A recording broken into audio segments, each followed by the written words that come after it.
Jonah here. Welcome to the Blue Collar Enlightenment Show, where we learn new things through conversations with guests from around the globe. If you're new, thanks for tuning in. Hit that sub button so you can keep up with what we got going on. Today we have Dr. Lynn Anderson, naturopathic doctor, yoga nutritional therapist, fitness instructor, karma master, published author, international speaker, and video producer with over 30 years of experience in the field of natural health and fitness. Welcome to the podcast, Dr. Anderson. How are you doing? I'm doing great. Thanks for inviting me. It's fun to be here. Awesome. I appreciate you coming on. Tell me and the listeners just a little bit about yourself. Well, as you said, I am a naturopathic doctor, and you gave a great intro into everything that I've been doing for the last 30 years of my life. Originally, I'm from Maine. I grew up on a little island off the coast of Maine, little fishing village.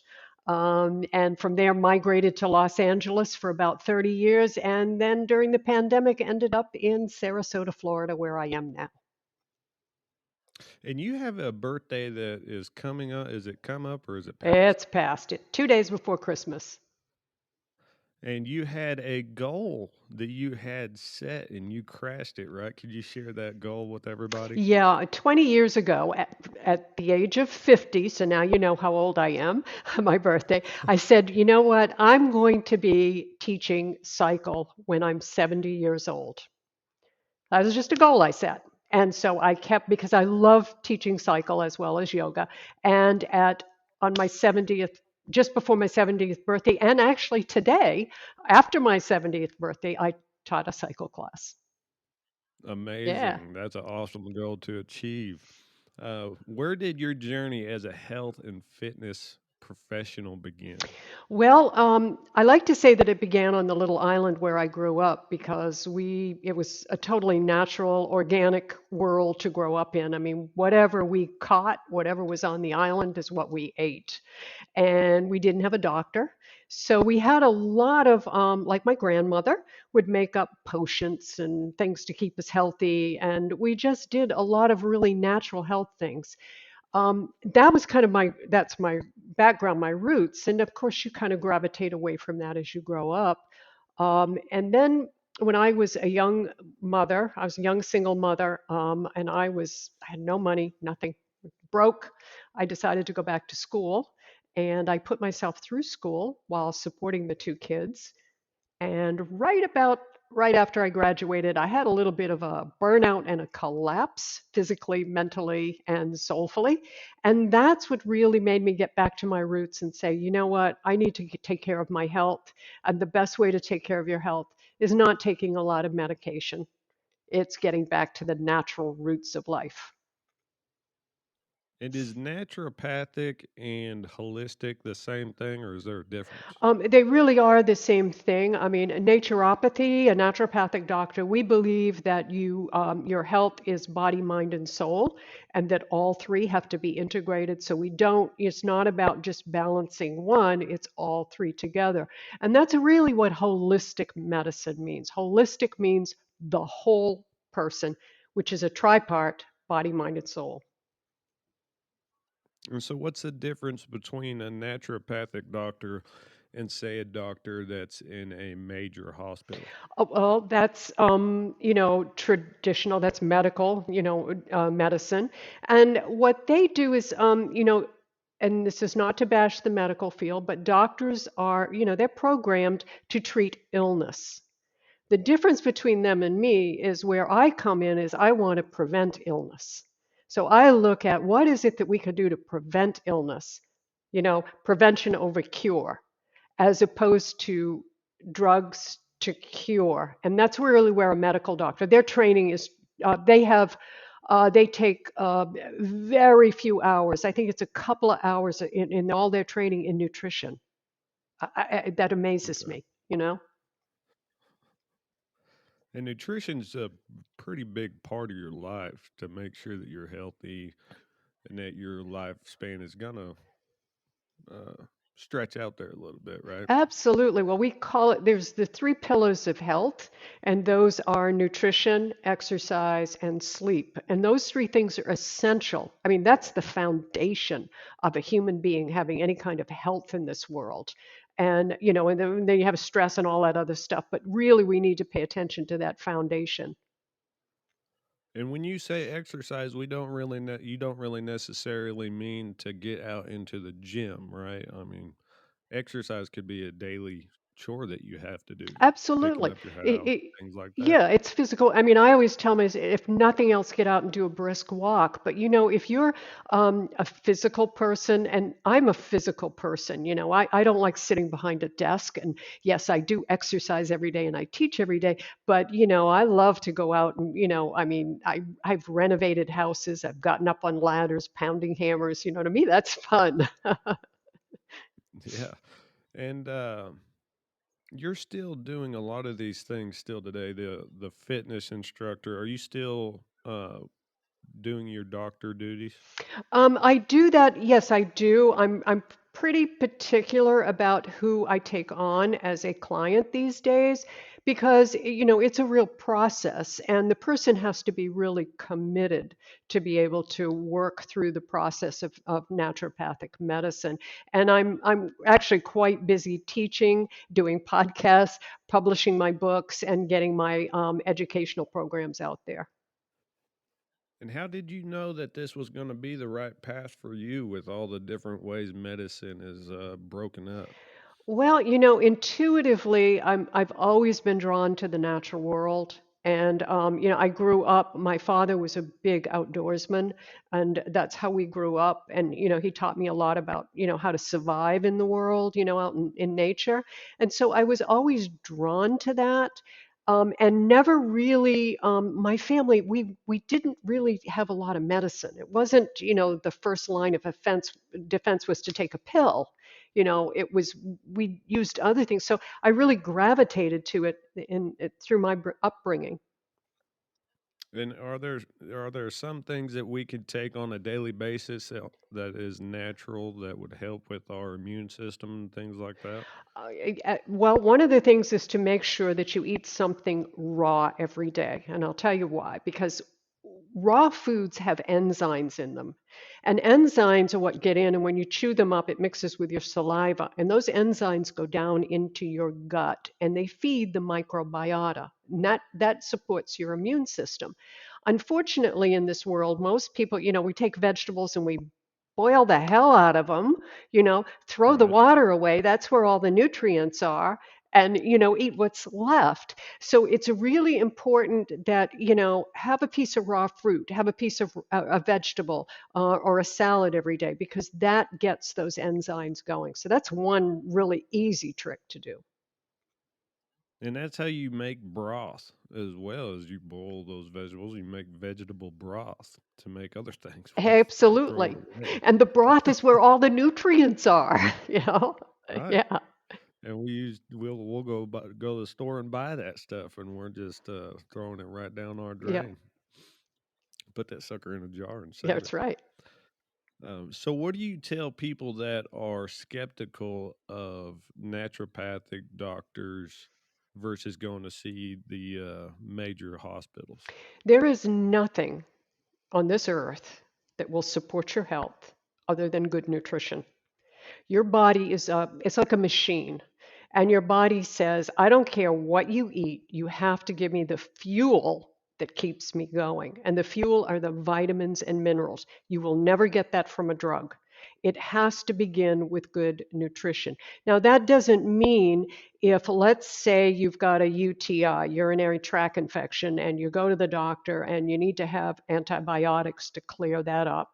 So you take the antibiotics. But where medicine falls down is they don't say, okay, you've taken these antibiotics, they've really done some havoc in your body. Now let's pay attention to nutrition. So they don't add that extra layer there. We were talking before, and you said medical marijuana is a big thing that you're studying, correct? Yes, I have. I mean, marijuana is an herb. It's a plant. It has been around since the beginning of time. And in my herbal studies, because I am an herbalist and I have created herbal concoctions and things, that's what we use is the natural world, the plants. And, cannabis is a wonderful plant. I mean, not just for the medicinal things, but, the hemp and everything that it does. It just, Hmm. in my opinion, if big pharma could control it, be legal everywhere, because that's where the money is. Well, we can be glad that Big Pharma doesn't control marijuana because who knows what would happen after that. Th- That is correct, And they're doing today, which is really wonderful. They are doing, I mean, scientific study on cannabis. This isn't just something of, ooh, I'm telling you, smoke it or have an edible and the pain's gonna go away. We have hard evidence of the things that marijuana or cannabis supports in our health, our gut health, Hmm. stress management. A recent study I just read is where they're actually finding that there's something in the THC that actually balances out and helps you to manage your weight, as opposed to what we've all believed that, the THC gives you the munchies and you gain weight, but it actually changes the chemistry in your body, and we can actually have a weight reduction or a managing of weight by using cannabis. They're really doing a lot of research in that right now. That's pretty interesting. I could see that because I smoke marijuana. I have my medical card here in Oklahoma, and it definitely makes me eat a lot more, but I don't gain weight at all. But then again, I am pretty active during the day. Oh, yeah, yeah, and that's a lot. I mean, cannabis has always been used like for cancer patients and or anyone AIDS people that are wasting and really need the support to up their ability to eat. But it's kind of complicated to go into it. But THC affects what's called the omega-6 and the omega-3. And the problem is in our modern day diet, we get too much omega-6, and that causes inflammation. And what the THC does is it kind of brings that back in balance. So it kind of balances out the omegas. And when you balance out your omegas, you balance out your metabolism. This is a real easy way to say it, but it balances out your metabolism. And so when you're eating, it balances the energy your body's putting out. Hmm.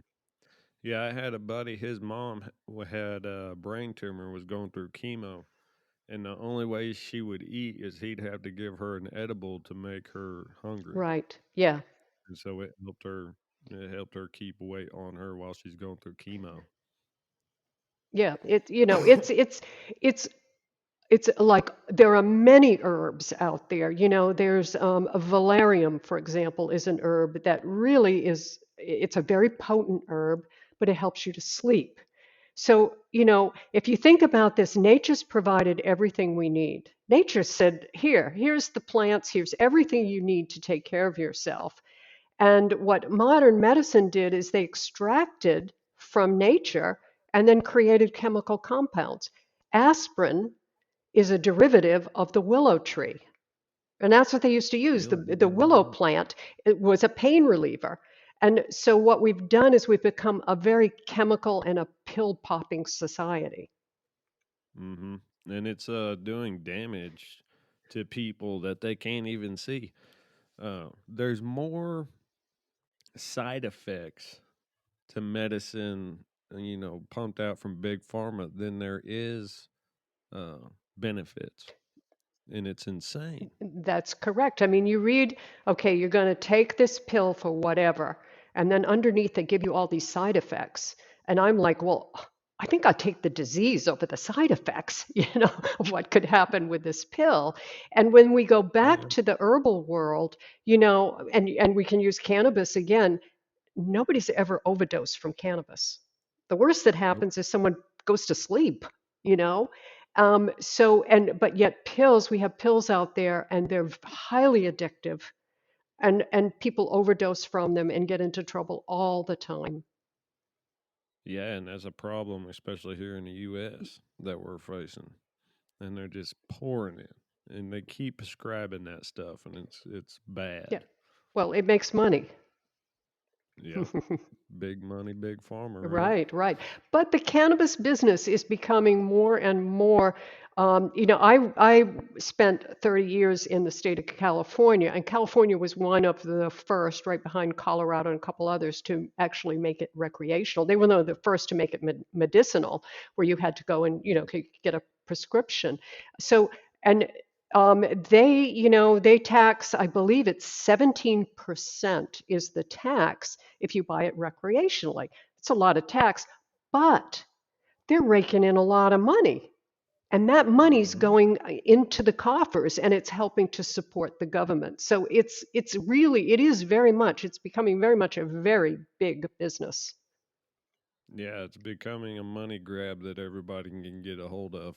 And you got to be I've talked to a couple of different grows around me, and they say it's getting harder and harder to renew your license because they're making it more outrageous to the stipulations of Well, them. yeah, that's because the government wants to control it. And Hmm. and they don't really, they do regulate it somewhat, but the government wants to have complete control, and it does. It's very expensive for anyone to get into the business, and all kinds of permits and all kinds of stuff you need to order to do that. Yeah. Yeah, here in Oklahoma, they have a problem with the government wording the way they're supposed to in the bills. And we had it on recreation not too long ago, and it got kicked. But they had the signatures for the everything, and it got kicked back because the way the attorney general worded the bill, Hmm. because they want to control it instead of having it as a private market. Right. And you go into a pharmacy, and the pharmacies are very, very well run. And when you go into a pharmacy, what you see in there, you don't see a lot of, weird people. You see a lot of people like me. You see older people with arthritis, with, Hmm. cancer problems. I mean, you see people in there that your grandmother is in there. That's, where the business is at. And they're just pumping them full of Yeah, meth, yeah, full of yeah. meth. Um, so, do you feel like there has been a bigger shift in society of going the natural way of life? Oh, absolutely. When I started in this business, which was, many years ago, um, I was considered a quack. That's what they called us. We were quacks. We were those woo-woo people out there. And yet, what we were doing made was scientific. And it took a lot of years. We're 30 years down the road now, and I'm just amazed at the things that I see. Like, I'll give you an example of something. When I first started making my concoctions and stuff, stevia is a plant. Everybody knows what stevia is today. It's a sugar, but it doesn't have any calories in it. So it's a wonderful plant to be able to use as a sweetener. We were not allowed to put that on the label because it was illegal in the United States to put Wow. stevia in a product. Now we're going back 30 odd years ago. Today, you walk into any store and you buy stevia packets. So that's Hmm. an example of how far we've come. We really have come a long way. And I think more and more, especially people in your generation, are much more open and receptive and much more looking into the natural world as opposed to the farmer.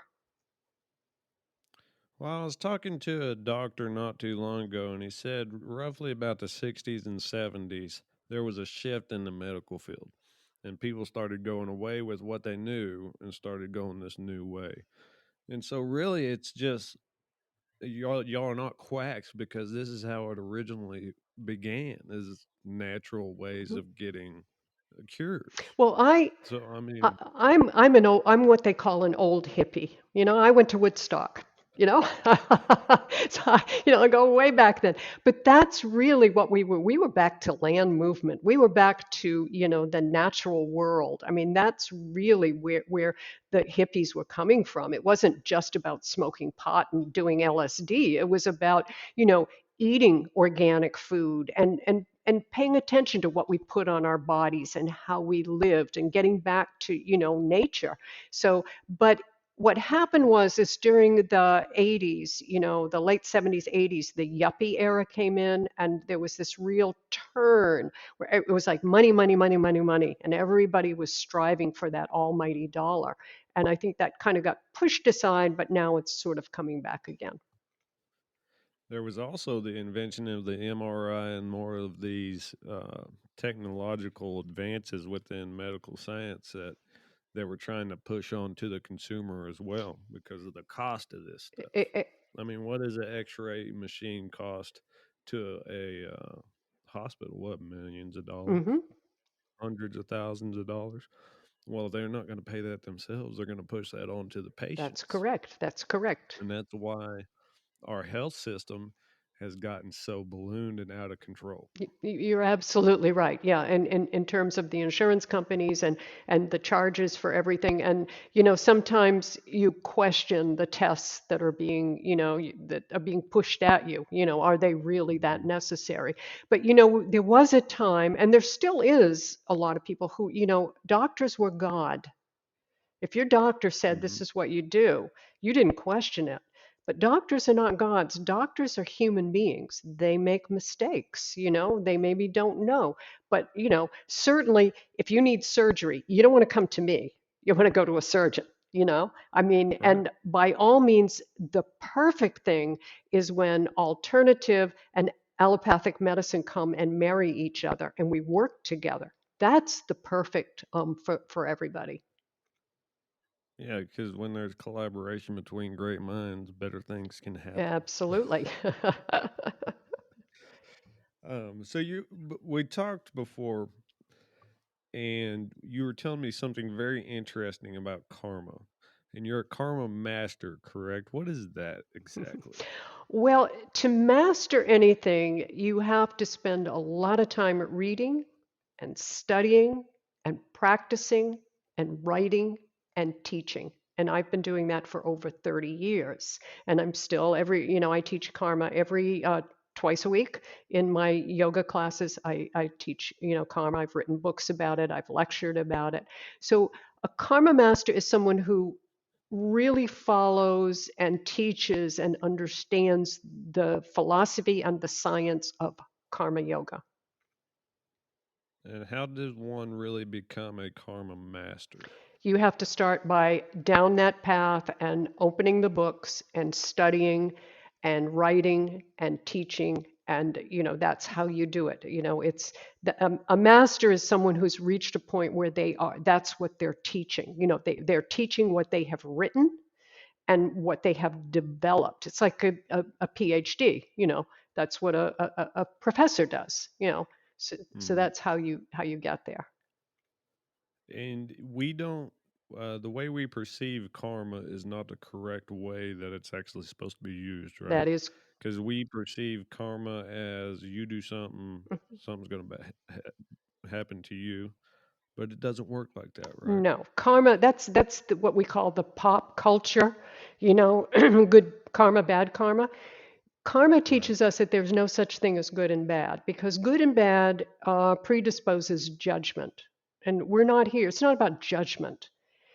Karma, we are here to observe life and to overcome the obstacles of life. That means work. We have to work through these obstacles that come at us and to understand that karma really is cause and effect. For every effect in the world, everything, there is a cause. And if you want to change the effect, you have to look to the cause. So a good example would be if I went out and I stole something and I never get caught. Never, ever, ever get caught. You'd say, well, okay, if I steal something, I should get caught. Good and bad karma, right? But I'm carrying that energy with me. I'm a thief, whether I get caught or not.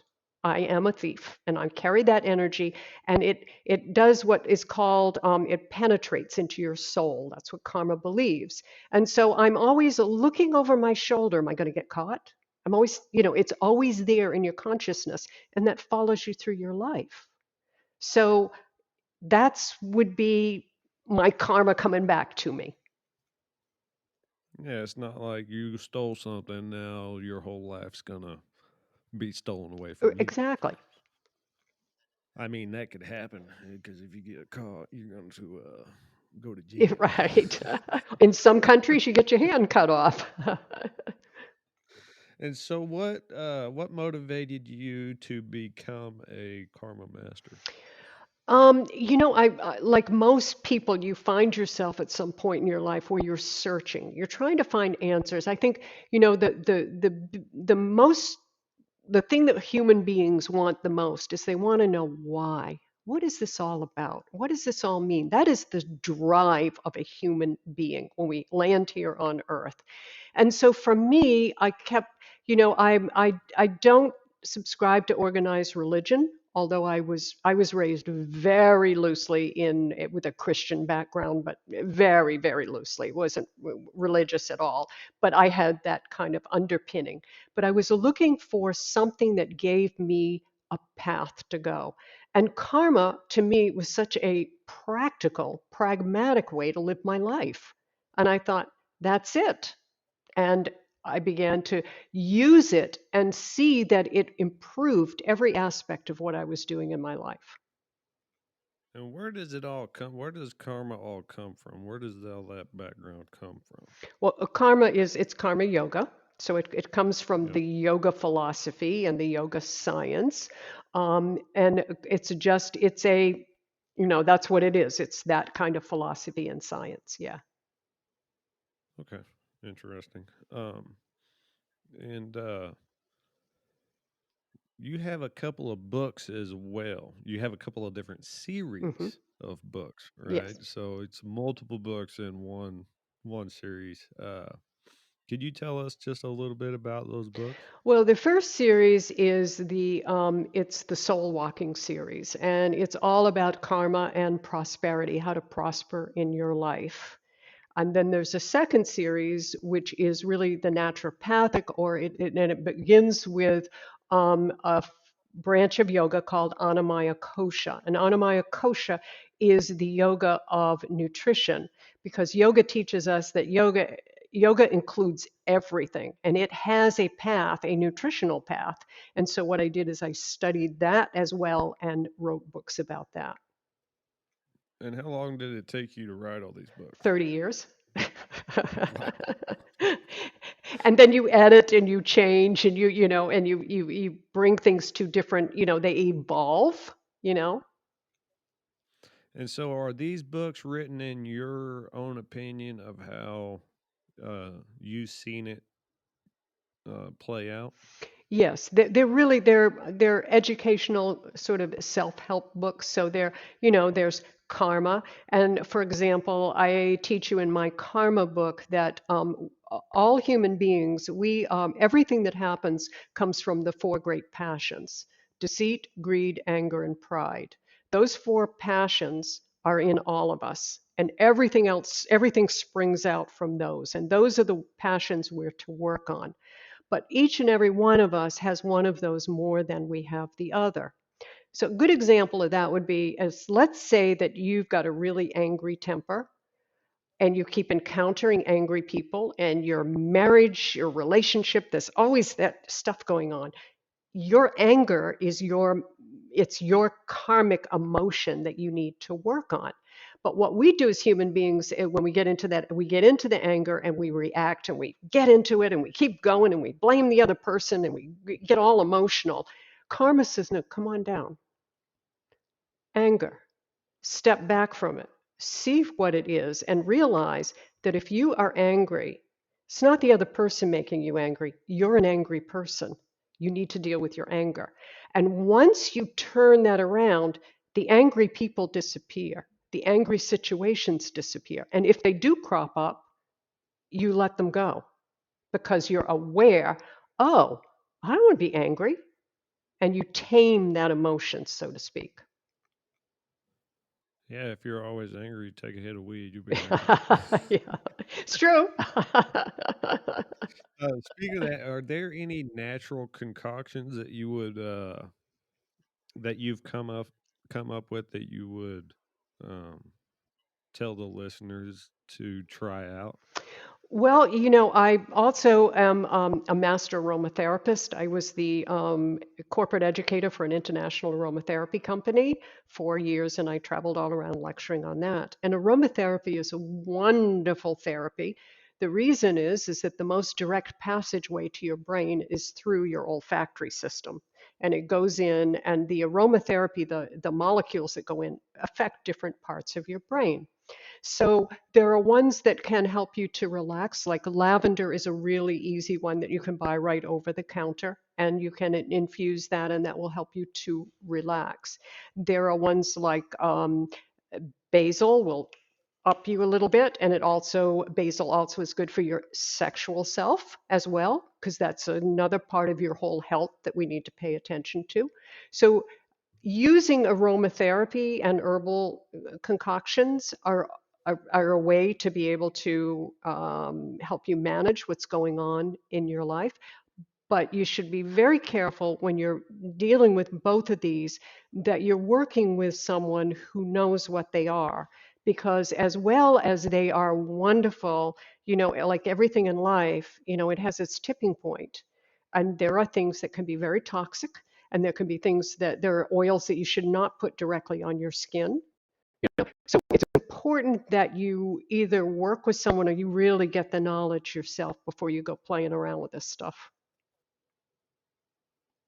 Yeah, you should always dig down deep when you're putting something in your body and make sure you research it. Yeah. That's for sure. Especially when it comes to big pharma, they sneak some crazy crap in that stuff. Well, yeah, that's like people. I'm always asked, one of the questions I'm usually asked is what my take on supplements.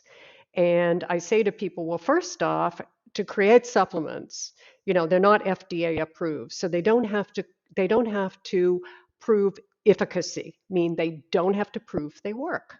So I can sell you my vitamin D product, but I don't have to prove to you that it works. And so much of the supplement industry is as bad as big pharma in that there's a lot of fillers and junk in them. And we go back again to the best way to get what you need for your body is through good nutrition.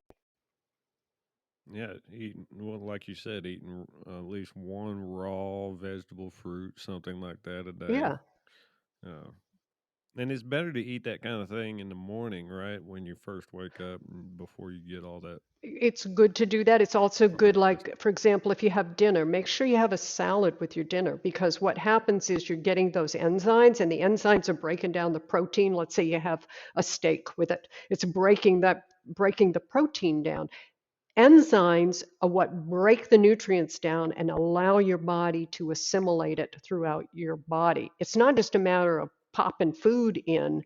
You need to have that whole biochemical thing that's going on within everybody's body. The body is a really a fascinating machine. So you're supposed to eat your salad last, right? Um, Either way, it doesn't matter as long as you're getting Really? those nutrients in there. But it's a good to get up in the morning and have a fresh piece of fruit, you know. And Yeah. and I always tell my students and my clients, eat what your body needs.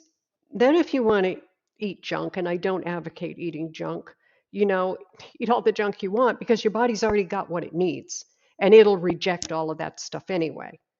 But we do just the opposite. We eat junk, junk, junk, junk, and then we get sick and think, "Oh my God, I need some vitamin C." Yeah. Rather than giving the body every day what it needs. Yeah, we got to look at our body as kind of like a machine because you got to do the preventative maintenance before it breaks. Exactly. And that's the whole idea is, prevention over cure. And, the most important thing is your health. That's the most important thing in the world. The minute your health is gone, nothing matters. It's over. you know? So it's a very important that that become number one in your life is taking care of your health. It is an obstacle in life when you have ill health. You can't work, you can't play, you can't, everything disappears and all that matters is getting healthy again. And yet we take for granted rolling out of bed, putting your feet on the floor, getting up. We take our health for granted. And what do you tell people that kind of have a hard time with staying on the path to all the having a healthier lifestyle? Well, a lot of that begins up here mentally, and it's very easy for people when they get into anxiety and depression and things like that to just fall off and not stay to task. But I continually bring them back and I say to them again, the most important thing is your health. If you've got a healthy body and a healthy mind, you can do anything you set your mind to, anything you want your body to do. It can be done, but take those away, and that's it. And is it more important to focus? It's more probably more. You just said it. Really, is more important to focus on your what you put into your body versus food as of exercise, because we usually get up and we walk around most of the day, and as long as we're staying moving, that's considered hmm exercise. And so, There was a recent study just done, and they found that if they take all the factors out, all the lifestyle factors, so we're not going to pay attention to diet or anything, any lifestyle factors, the only one variable was exercise. And they found that if you did nothing else, but you did daily exercise, you can slow down the aging process and improve your health. Now, that doesn't mean don't eat a good diet, but they wanted to see what was the one variable. And if you think about this for a minute, human beings were designed to move. We evolved moving. That's how we got here. Unfortunately, we've gone to a place where we're sedentary. And so right. that means that what happens is things aren't, your body has to circulate. It has to be circulation of nutrients and movement through your body. If you're sedentary, everything pools to the bottom of your body. And it's really hard for the heart to work at that point. So we're putting more stress and strain on the body. Yeah, because if you look at animals and the natural life that's out there, they're always hmm moving. They're never really sitting there. And we are just like them. We have just gotten way too comfortable in our lifestyles. I mean, if you go over to Africa and all these other countries like that, those people are in shape hmm because they don't have the lifestyle that most Americans have. Right? They're not sitting on their butt watching TV all day and things like that. hmm They're moving around, going to catch their own food, stuff like that. Right. I had this conversation with the guy not too long ago that there's tribes over in Africa and things like that are way way more in shape than some of the best Americans out there. Well, yeah, they're eating organic, they're eating local, right? And you're right, they're up and they're moving. And they're not dealing with all this stress out here. They're just surviving. They're doing what humans are supposed to do, survival and Mhm. longevity, you know. But we, and Americans, we have it so good, but we whine terribly about our lives. And I always tell people, go travel around the world as I have and see the poverty I've seen. You'll come back here and Mhm. you'll kiss the ground, to be here. Yeah, luckily I've had the chance to visit around the world. In the military, in the Navy especially, they give you like a radius not to go out of. And then you go out of that radius in some of these countries and you go outside of the cities that you're in, you see it. You get to see the actual what it's actually like there. hmm And it's insane that we take advantage of what we have, but we don't look at what's going on outside of our borders. That And yet we're trying to be so Yeah. Yeah, yeah. Well, that's a whole nother thing about, U.S. muscle out there in the world, trying to tell everybody what to do. But we are, I mean, we are very privileged to live in this country, very privileged. Mhm. And, and people really need to appreciate what they have in their life. Yeah, like having a bunch of multiple DVDs out, correct? Yeah. You have a few of them out. Could you tell us about those? Yeah, well, I created a program. It's called Dr. Lynn's Anti-Aging Yoga Dance, and what they are is they are a series of DVDs which we've sold internationally, and they are really were geared more towards people heading for women mostly in their 50s and the transition that women go through in their 50s because that's usually when they're coming into menopause or empty nest is happening. And so what I did is I created these with their body and their mind and where they were at that particular time in their life. And so, with the help of a really good friend of mine who's a wonderful director and editor, we put all of those together and they went out into the world. That's awesome. And they're sold globally, right? Yeah, I think I read that. yeah, yeah. You can digitally download them. You can buy them on my website. You can go to the website and all the books, all the DVDs, the classes that I offer, courses. I have a 6-week class coming up on health. I have a karma class coming up in the springtime. So all of those you can find information. And if anybody has any questions, they're welcome to email me and I'll get back to you. Looking back at the last 30 years of your career, do you feel accomplished now, or do you still feel the hunger within? I'm a very blessed person, and I have really accomplished all of the goals that I set for myself. And so I feel very accomplished with that. But I'm not a person to sit back on my laurels, as they say. And so I'm constantly setting new goals for myself. So I don't see myself giving up teaching because I love it and it's something I can do and hopefully till I'm 100 years old if I live that long, you know.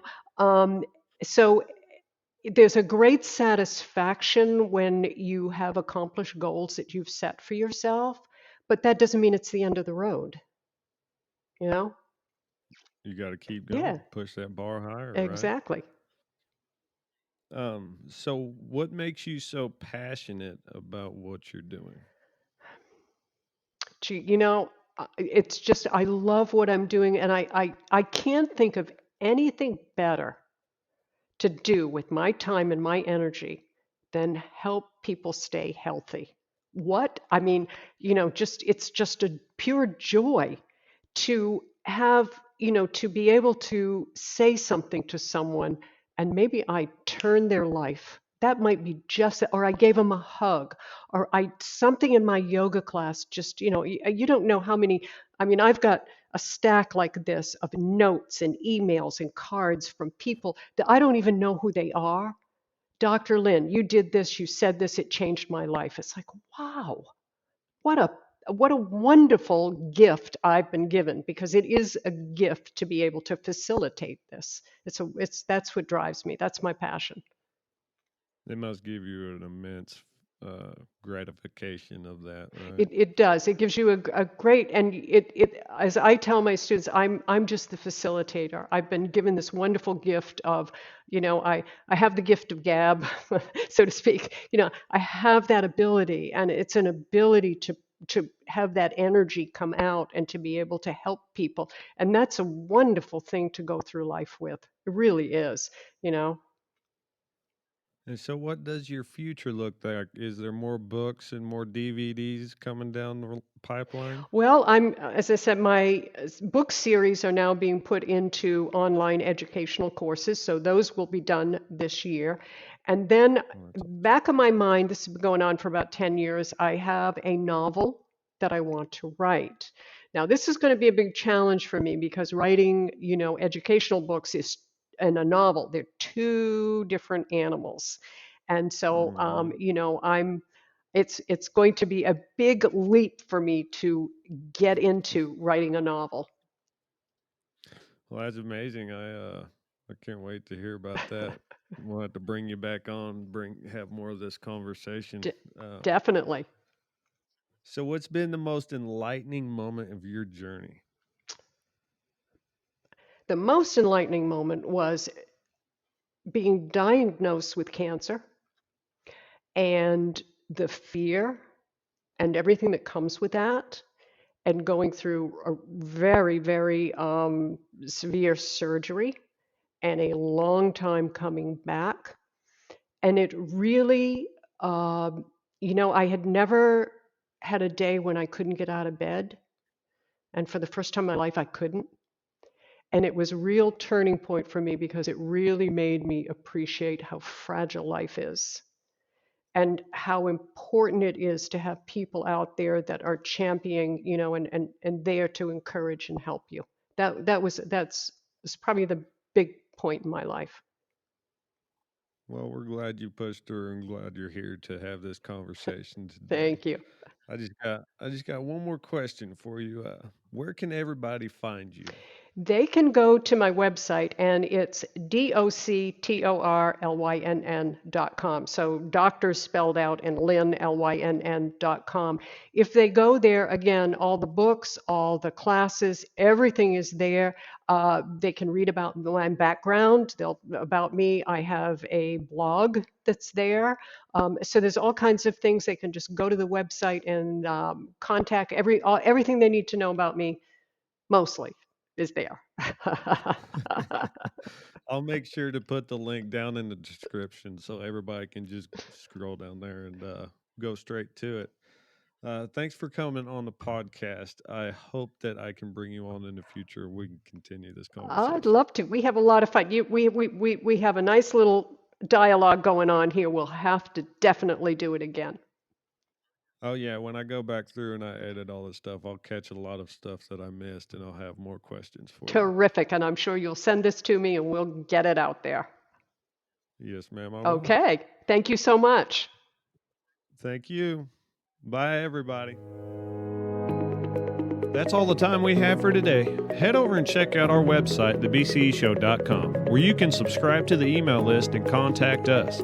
But remember to leave us a rate and review. Helps the podcast with that pesky algorithm. Thanks for listening, y'all.